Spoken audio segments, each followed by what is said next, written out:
So when you guys look at these profiles, right, I'll just go on ES continuous for a moment. So you guys can see where we are, where we bounced, right? And what is market doing overall in the larger picture, right? A lot of times people are so focused on, I would say, just, day to day that you almost forget to kind of zoom out and see what is happening on a larger scale. And you guys see here, right? We had a consolidation a little bit right there inside this massive range that we had. And then eventually we kind of broke out of that, which was what, 5,200 or so. And ever since then, I mean, you guys can see that we've been running, right? Is it running on a lot of volume? It's not bad, right? Even the sell-offs until this March 20th were not that, aggressive. This is the only time they got aggressive. They picked up more steam here, but they did not really find this discount buying besides this candle here and maybe this one here. I would say these are your big candles of the rally, right? We peaked below the value, we peaked below the value here for this year, and then ever since we've been kind of going. We came back, retested it, and the result is pretty clear, right? So now when you look at the profiles, right, you guys will see that we are outside of the value, right? And that's not necessarily bearish. It just means what? What does value have to do now? Just searching for a new value. Yeah, exactly. So the value has to catch up with the price. We have to basically hold this, right? On a larger, I'm talking about massive time frame change. We should not be cracking below this 57.35.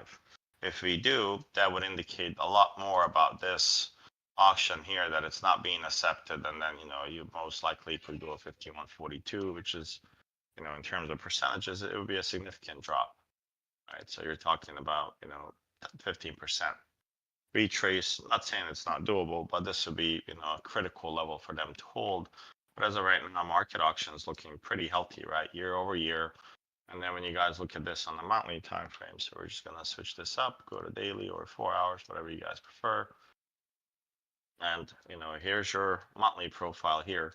This is December, and we can go on a Z contract here. If I can type. So here's the Z contract, right? I mean, compared to other months that we've seen, what are you guys noticing?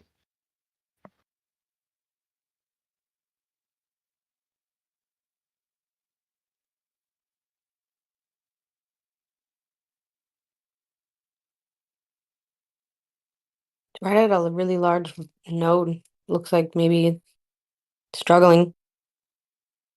Is there anyone else? That's how they just keep buying it all up.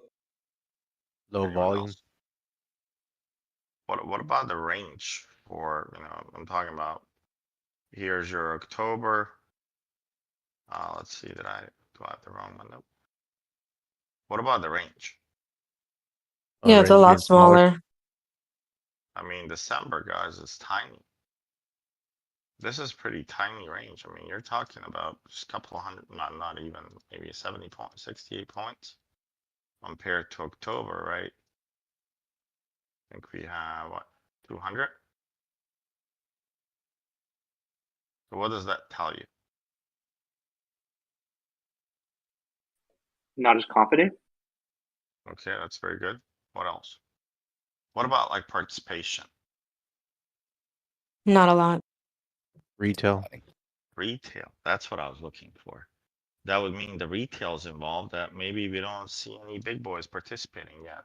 Is that necessarily bullish or bearish? Well, we'll get to that in a second on the daily, because when we find a proper high in the market, what should it look like?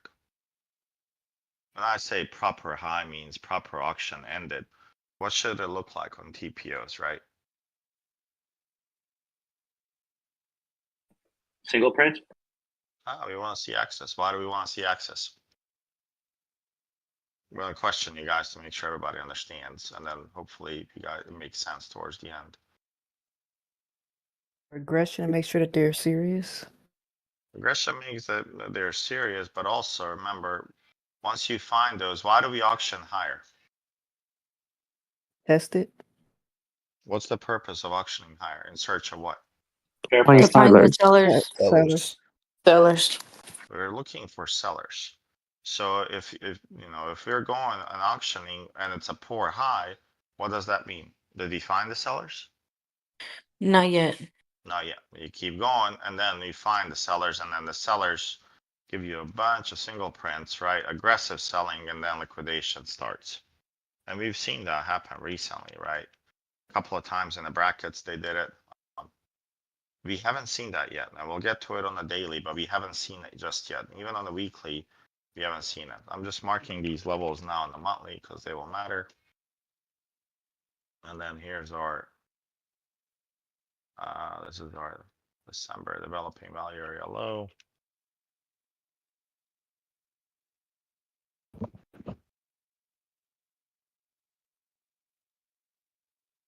I'm just gonna mark November here. You guys could go more. The purpose of me marking every level, but I typically would mark, this area here is gonna be huge eventually.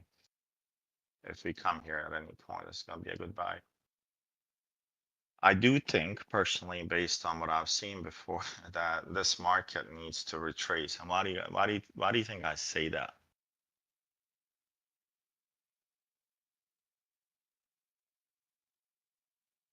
And the volumes towards the bottom. How many people do you think in the media? Remember we talked about the 6,000 number maybe a couple of months back. I said if the Trump takes office, news are gonna be market at 6,000. This is a life opportunity to buy. Do you guys recall that? Yeah. Okay, well, that time has come. Right, then you have immigration, you have the president, switch. I call it a contract switch for the next 4 years. Now you can anticipate some people are buying here. Maybe they didn't like to buy right here, right? They prefer to buy here. What they need to do is, they need to grab as much less liquidity as possible and shake them out. Once they shake them out, that's when, I will look for a relong opportunity, right? Whether it's ETF for kids or myself or wife. But this is not an opportunity to be bullish. Is the market bullish? Yeah, but am I gonna throw my money at this to go long now? Just like people are gonna start buying Bitcoin and all the crypto soon, but they're gonna learn the hard way that you don't do it on euphoria buying. You don't buy when others are buying. And many times you guys hear me, oh, you're buying Pfizer, for instance. I'm just giving you an idea. Why are you buying Pfizer here? It's been beat down so much. Well, where would you like me to buy it? Like, I'm just looking at the chart. Where would you like me to buy it? We are pretty much at the low of 2004, and they're having record earnings right now. What if it goes short at 15? Well, that's okay. I'm going to buy it at 15 too. Right? This is the long-term hold for me. It's an investment, not a trade. Right? When I buy something for long-term hold, it's really hard for me to get me out, right? Especially when I'm buying companies like say like Pfizer, I'm buying, I bought some Nike. Is it better to buy here or if I bought it here? Right? And that's the same aspect that we are looking in the market right now. People are just maybe eager to get in, right? Maybe they missed something and they just want to participate. And usually you will pay the price when you participate, when you're late. So I wouldn't be shocked if they execute, one of those, hey, let's grab the liquidity, let's clear it all out. Let's, shake the bulls out, the late ones, let them come back, and then, it would be a very nice long here. So enough on the monthlies. I'll just switch this to a weekly here quickly. And I usually do that on 65 minutes, as you guys know. And some of the levels here, it seems like a lot of volume was what? This is my weekly, and this is, this is just 8 days in. So it seems like we're, perfectly aligned, and I'm not surprised there. But now if we lose this level, let's say 95, what would you guys expect? December Val. It would be most likely this December vol. Would I be surprised if they even cracked through that? Just because it's a early one, right? It's 1 week and we're at all-time highs. Is there a chance that they don't bounce at this high volume node? Yeah, certainly, but just keep in mind what type of profile do we have on the weekly? Double distribution. Yeah, so it's a clear double distribution, right? That's not to say that maybe, because once we get into the daily profiles, I already looked at the market a little bit over the weekend.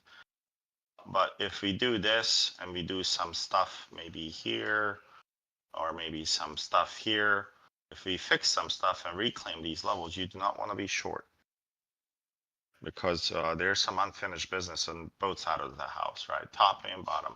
Now we got to figure out which one they're going to fix first. If I was them, I would fix the poor high first, trap more people, and then go to the short side. That would most likely play out in their favor, right? In terms of this level here, I would just mark this zone here because this is your POC. You know, you want to be above this zone right now. They want to hold this from the weekly perspective. This is the zone they want to be above, right? They do not want to, you know, when you look at the structure, right, they do have right here, they do have a nice little box right here.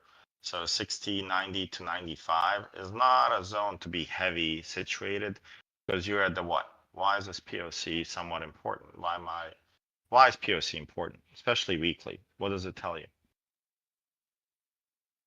It's the fair price. Fair value. Yeah, it's fair price. It's the fairest price in the market. So think about the market. Let's talk about just simple stuff. Take it out of the stock market. You go to a market and you want to buy oranges, and the oranges are $3, and the price is not going up or down, just staying at $3. Are you going to have less buyers or more buyers, less sellers, or is it just going to be an ongoing machine that just sells oranges at $3?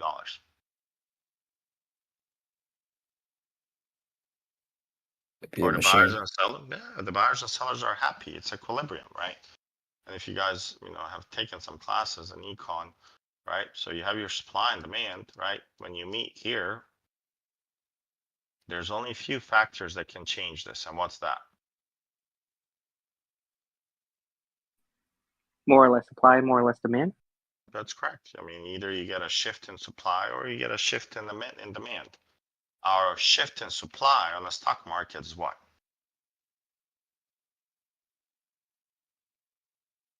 I'm bringing you back to the first reason why I said excess. Wouldn't the shift in Aggressive. supply be the excess? If I come in here and I have a massive order sitting and there's a lot of supply and I just hit it and I'm like, oh crap, never mind. That would be, you know, your supply. If you're looking for supply at the top, somebody starts selling. If they want to buy this up, right, they got to be aggressive. They got to be hitting aggressive market buys that eventually, you know, will meet with the limit sellers on the ask side. So our ask is here, our bid is here. We're looking for inflated ask and that they are not able to go through it on the footprints. We want to see them kind of struggle when they hit these large orders, right? And I guarantee you, your eyes will pop when you see this order. So if your eyes are not like, what the fuck was that on a footprint chart, it's not time yet. I promise you're gonna be like me, I've never seen that before. So be patient. Don't try to time the top because the market is gonna be, you know, it's brutal, right? And you know, a lot of sayings about timing the tops and bottoms, but I also have a timing from my a quote from my mentor. People that are greedy in the bull markets usually become poor.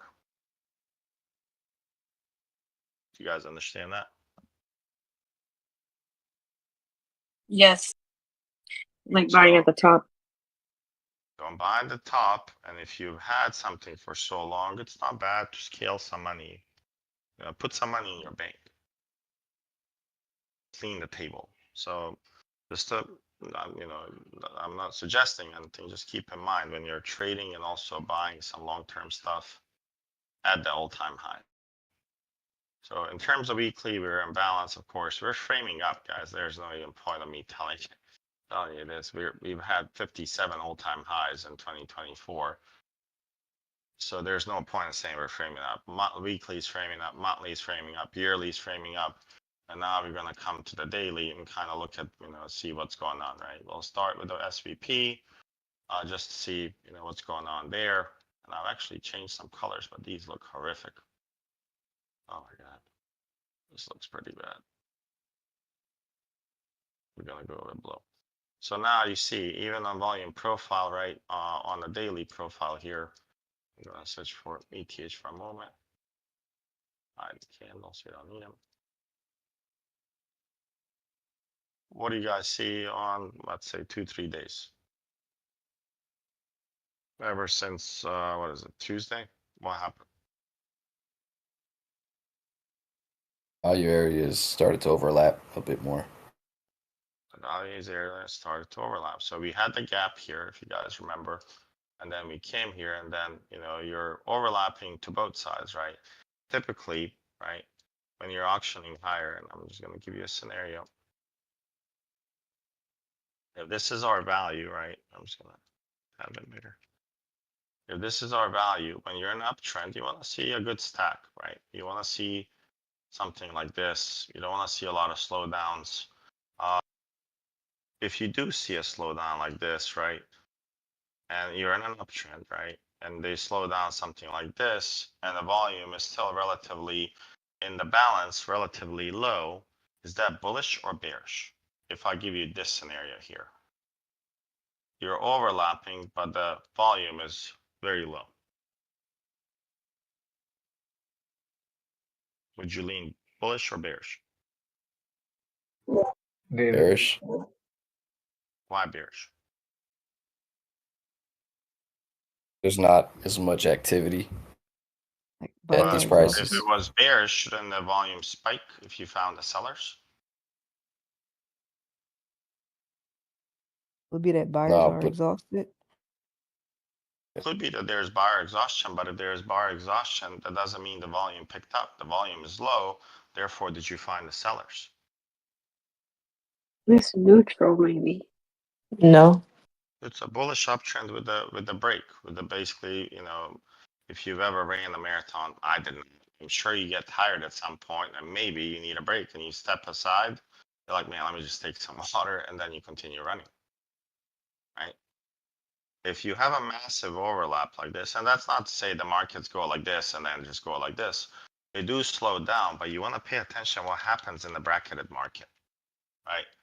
When you're in an uptrend, if you're seeing a lot of overlap, this is just telling you the auction is slowing down.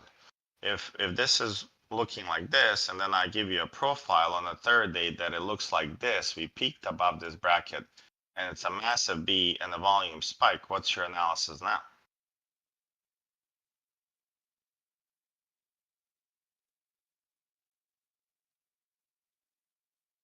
This is supposed to be a Might be volume. reversing. This should be a good sign that it's bearish, right? Because you met the axis above, you went above that 2-day balance for whatever, and then the volume increased and you had liquidated, right? Now the question is, do we get responsive buyers on the bottom, or are these sellers just going to continue liquidating and selling their position, right? So not necessarily is it extremely bearish, but that means the auction is what?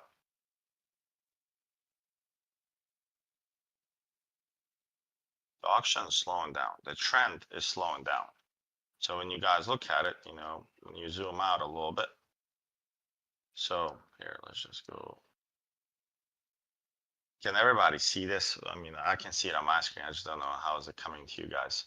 I can see, right? You know, you have this gap. I think this was the Trump gap, if I remember. Maybe not. Maybe I think it is. And then you had consolidation here. You came back. Another, you know, I would say 3-day consolidation with the outside range value. And then, of course, you popped, but you see the values as you're going up, they're really stacking. That means the auction is aging, right? The auction is not necessarily as strong right now as maybe it was, you know, when we're kind of going from, let's see, I have to go further back.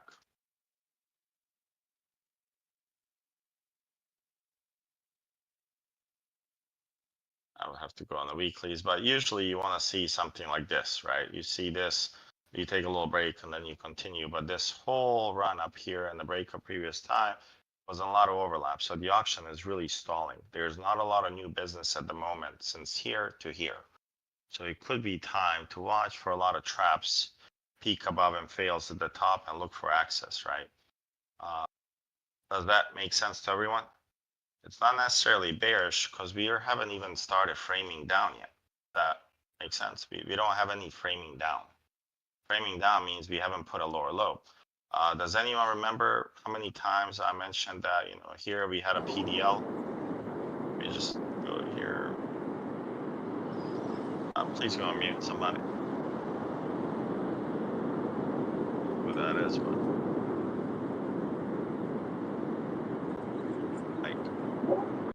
It's Mike.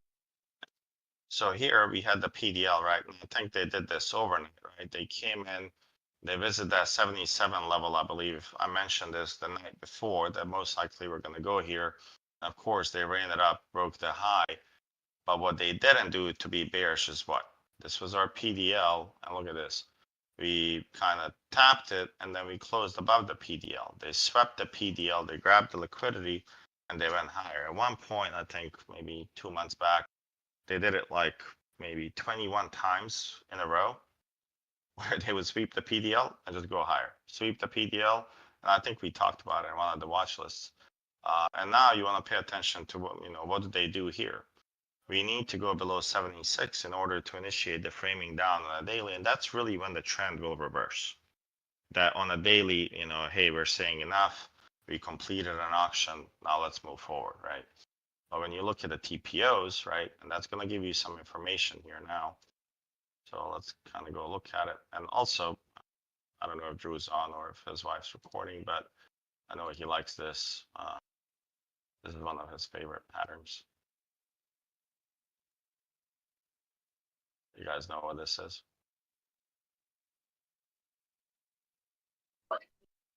The diamond top.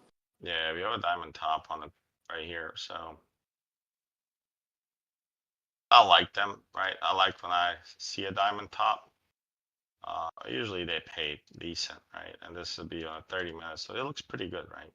Just keep that in mind, right? And it's at the level that it needs to break, for this diamond top to play out. You guys see that this Wednesday's value area low and this double stack of values right here. We want to see those, you want to see this level crack right here. If you want this diamond top to play out, you want to see it pop below this, and then ultimately we would target. And that's our 90 level, if you guys remember. So below this 90, we're targeting 64 and a half. It would be really good to actually see some red weeks or red days ahead. I'm anticipating we're going to have Monday or Tuesday. I think we have CPI or PPI. I think it's CPI Wednesday. I wouldn't be shocked if there's some volatility that comes in. Let me see.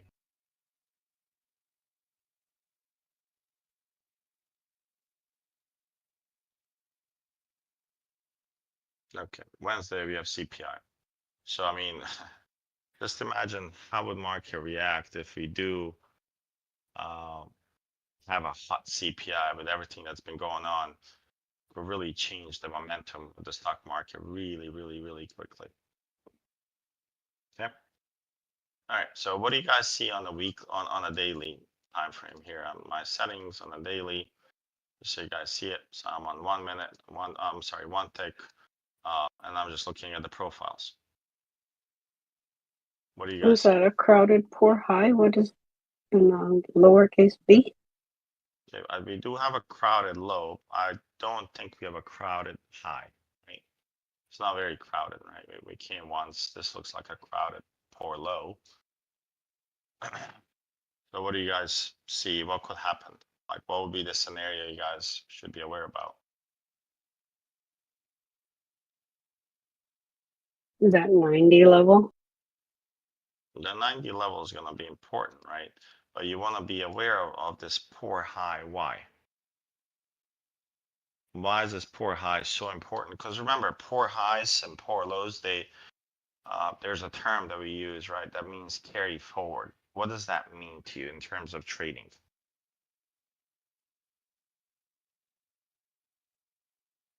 They didn't complete the They auction, act so they as have to go back and test it. Find a And they act as magnets.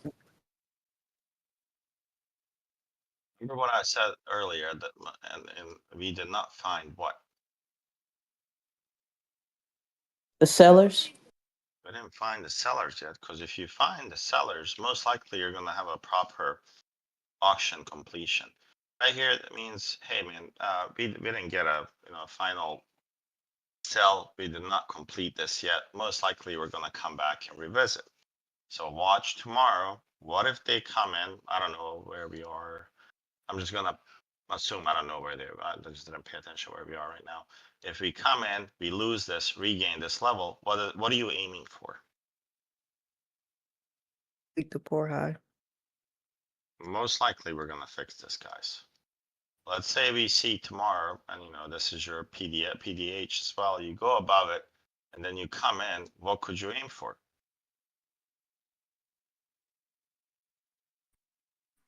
POC. 90. Low. Well, most likely they can try to fix the poor low. Then they trap some people here. I don't know which one's gonna play out, right? Is it number one or number two?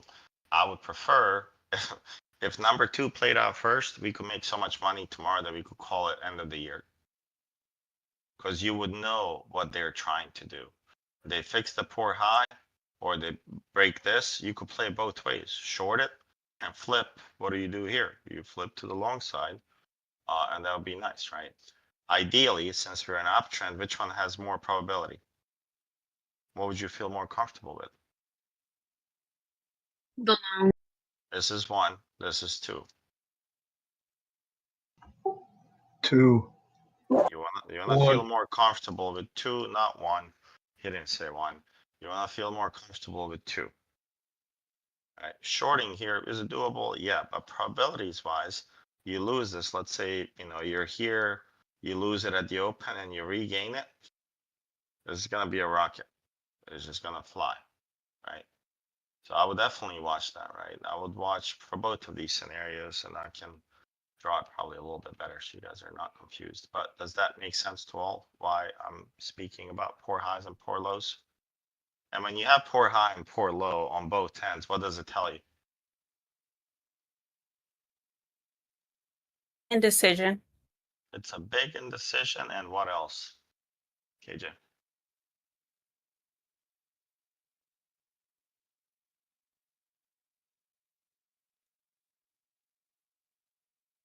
If you had other time frame sellers participating, would you have poor highs on both sides? No, that's retail creating that. That is correct. All right, and I'm not saying that this is the end of it.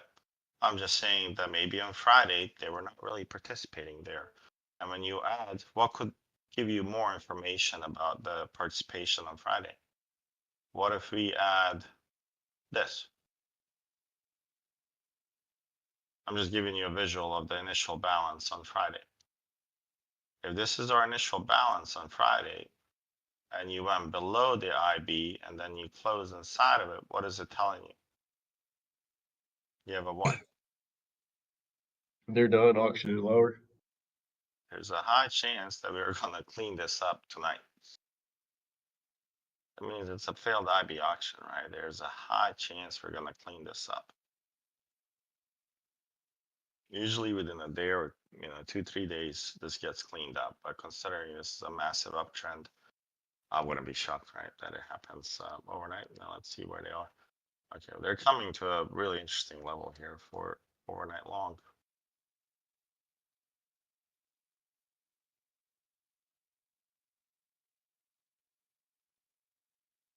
Okay, they might give us a better level here, so I'll wait patiently.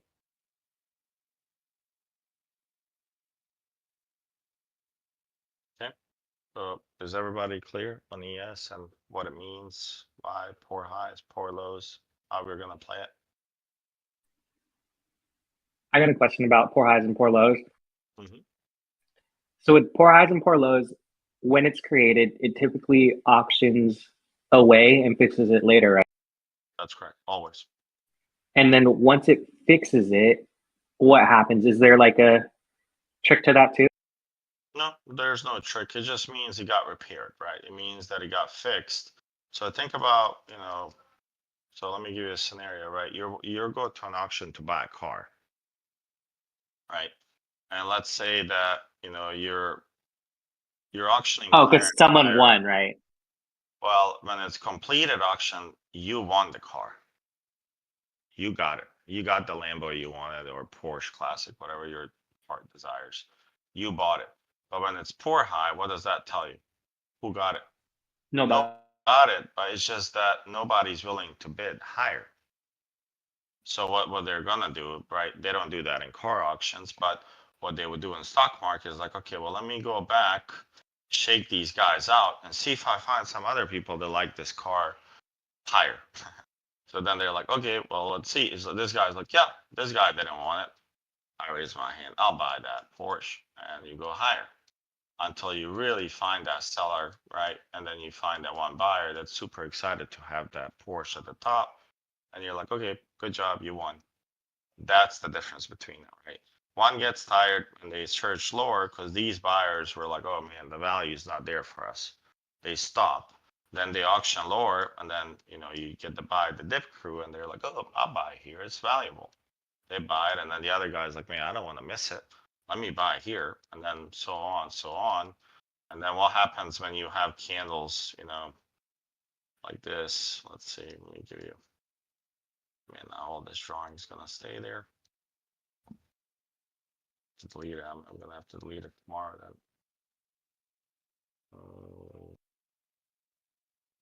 Golly. I would deleted something. I don't need it. Does that make sense? So now think about like why that happens, right? So this was our PDL, right? I'm sorry, PDH here for Thursday. What happens on Friday is that you get, there's typically people that buy at market.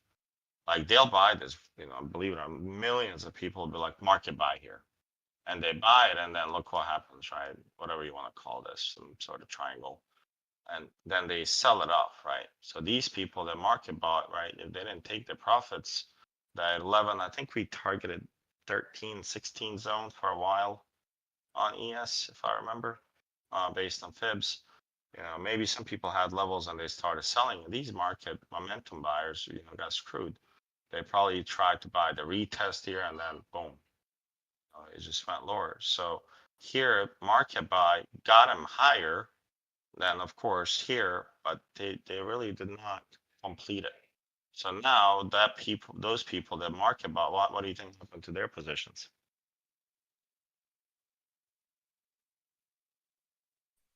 They got screwed. They sold, right? Their stop loss is probably triggered. Once they trigger their stop losses, these people were like, oh crap, man, let me buy back here. Let me buy back here. They kept buying, right? And it didn't go nowhere. Then they had a nice bounce. They came back, and now they're flirting with this, but maybe they're not aware that this is unfinished business, and that we were going to go there. So that's what we were going to use to our advantage, is that they sweep and fix the poor lows, regain that, then we go and fix the poor highs. And on these days, I do like playing SPX when I see poor lows and poor highs, or vice versa. I'm just like poor highs and poor lows, because those SPX 0 DTs will move. And I don't mind that at all. Okay. Any other questions? Does that help? Yep. Thank you. This is a big level zone, big zone here. Ideally, if they give us somewhere around here, 93-ish, that'd be a decent long. All right. Well, I'll be live, guys. I'll be trading live. Jordy, quick question. Do you have two poor lows on ES? I have a poor low. What do you mean two poor lows? I have one at 35. Yeah, no, two different days. I have one at 35. There's one. There's 48. one below. There was one below somewhere. I don't know. One was Tuesday, and the other one was oh, you know what? That was Sunday. So. There's one on the weekly also. Yeah, there's one here. This was Tuesday. Yeah, one here. Remember, this one came into that 45-ish level single prints, if you remember. Yeah. It came very close, but when you think about it, why didn't they drop it all the way to these single prints? It's probably the eagerness to, people were closing their shorts and started buying, and they never encroached the single prints. So that was a good sign for aggression. I'm sure it's on the weekly, yeah. Let's check weekly real quick. TPOs.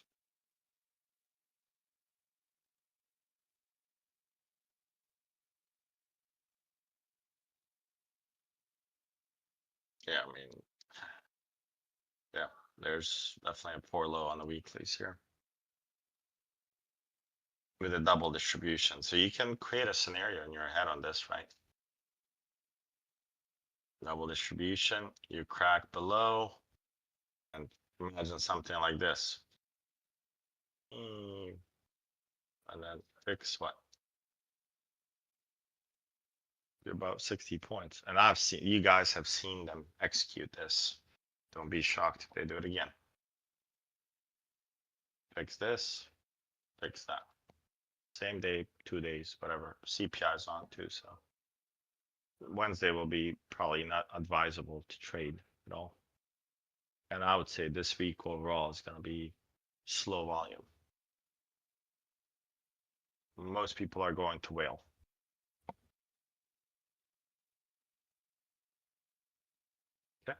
What do you mean to whale? Rich A people go cry. Oh. Oh, well. Okay. yeah, they're already there, but.